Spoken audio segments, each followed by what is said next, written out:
Now, the Trinity, as Thomas Jefferson mentions, is an unintelligible, this is what he says, an unintelligible idea of Platonic mysticisms that three are one. If Muhammad forbade free argument, Mohammedanism prevented reformation. If you can't have open discussion about a matter, there's no way to reform the religion, which is exactly the case we have with Islam, unless you consider what happened with Wahhabism a reformation because it was returning to a more pure form of Islam. Free inquiry, enemy only to error. This means rational inquiry into a matter will only threaten religion that could not reasonably defend itself. What about just one religion for a whole country? Here's what Jefferson thought of that idea, and I quote, "If ever uniformity of religion could be obtained, it would be by suffocating free inquiry. The only way a state-sponsored religion can dominate is if it shuts down rational discourse about its basic tenets." And he gave the example of Islam. Look here at what he wrote in his notes. That's the shorthand version of what it literally says in the debate notes. But here's what that means. Mohammedanism, as he called Islam, is supported by stifling free inquiry. This is literally what Jefferson thought of Islam. It shuts down rational thought. When Thomas Jefferson was president, he attacked Tripoli because they were launching pirate attacks, but he began dealing with this problem years earlier as an ambassador. Here's the background. The North African provinces of the Ottoman Empire and Morocco, the Barbary states, were using ports in Algeria, Libya, and Tunisia for piracy against U.S. ships in the Strait of Gibraltar. The Barbary pirates took probably thousands of ships. Maybe more than 1 million Americans and Europeans were sold into slavery. This was an Islamic empire, the Ottoman Empire.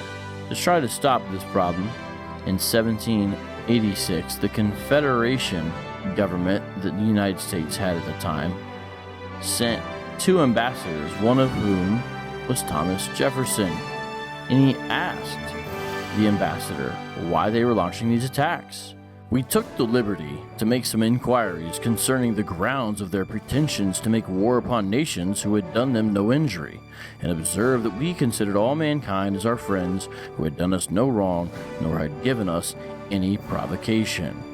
The ambassador answered us that it was founded on the laws of their prophet, that it was written in their Quran, that all nations who should not have acknowledged their authority were sinners, that it was their right and duty to make war upon them wherever they could be found, and to make slaves of all they could take as prisoners, and that every Muslim who should be slain in battle was sure to go to paradise."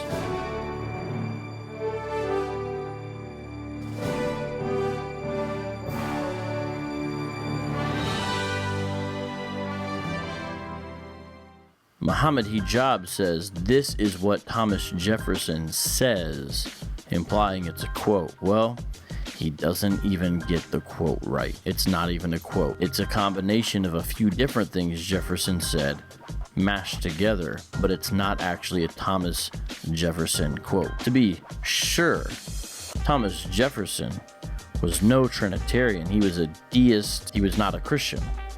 He was a Unitarian. The point is how imprecise and uncareful Mohammed Hijab is.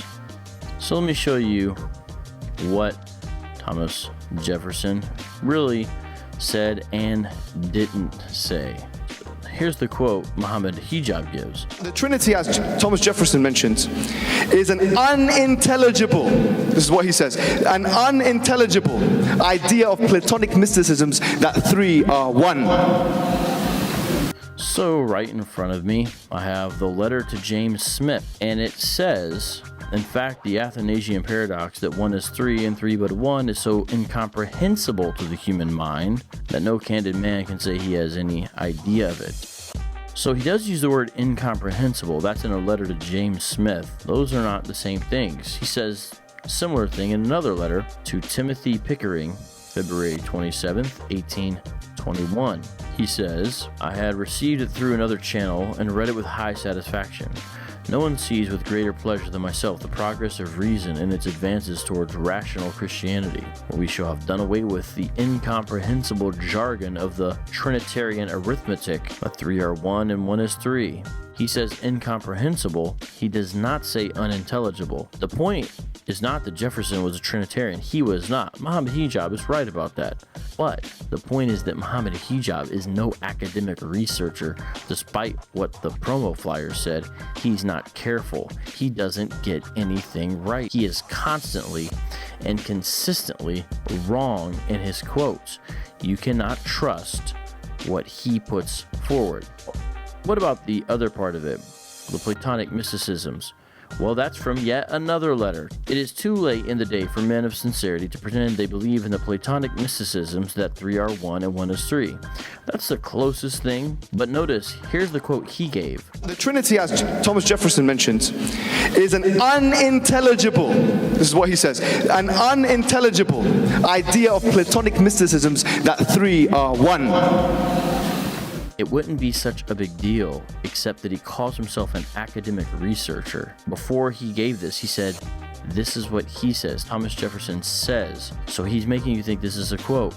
Mohammed Hijab is not a Trinitarian. Neither was Thomas Jefferson, but Mohammed Hijab cannot get his quotes straight.